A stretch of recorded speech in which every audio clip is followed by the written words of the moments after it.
Waiting now for the pet counselor, following immediately in full color over most of these stations.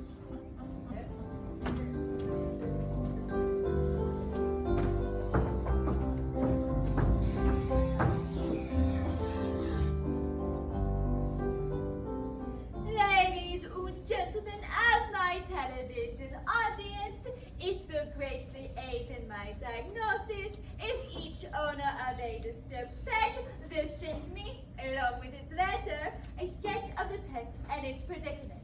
Please do not bring your pet to the studio.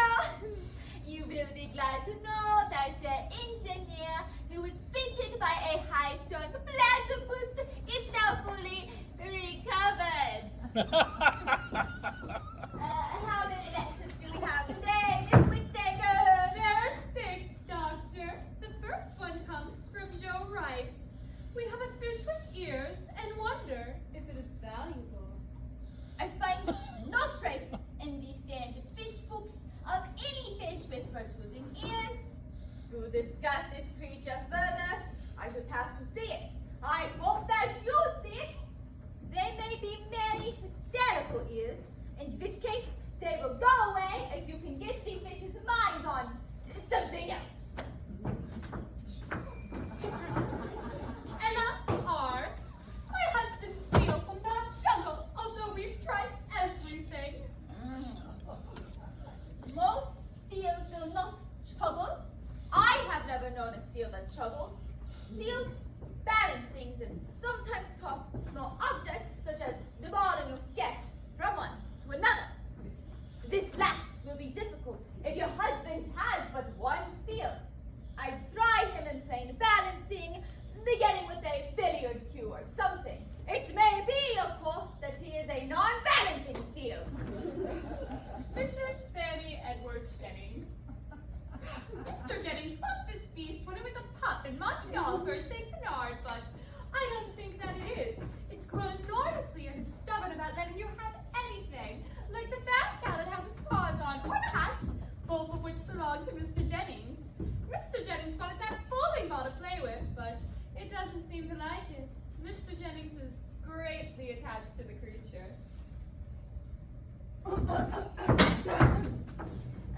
What you have is ein bear.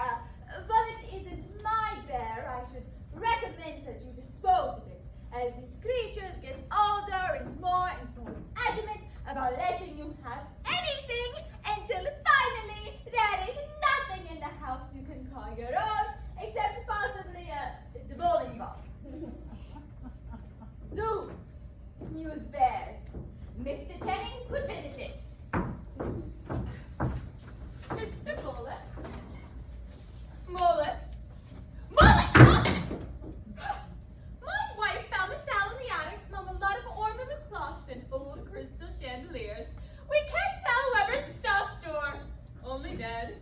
It is sitting on a strange and almost indescribable sort of iron dingbat. What your wife has found is a museum piece, possibly a stuffed cockatoo, but it looks to me like a rather bodgy example of taxidermy. Though I've never seen a stuffed bird with its eyes closed, whoever had it stuffed probably wanted it stuffed that way. But it is sitting on, I do not know, it looks broken. Mrs. Oliphant's baby. My husband paid $175 for this moose to a man in Dorset, Ontario, who said he trapped it in the woods. Something is wrong with its antlers. We have to keep screwing them back into place. They're loose. You people are living in a fool's paradise. That is obviously a horse with a span of antlers strapped onto his head. If you want the horse, get rid of the horse. If you want the horse, take the antlers off. The constant pressure on his ears is not a good idea.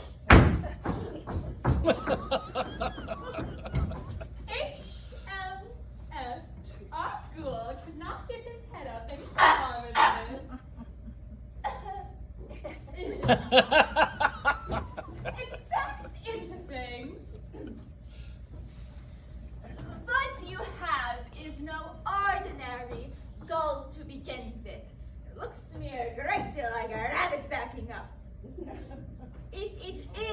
illegal. It is impossible to keep it in the house. Naturally, he will bump into things. Give him his freedom! And so, that is all from us here. Tune in next week when we will discuss the American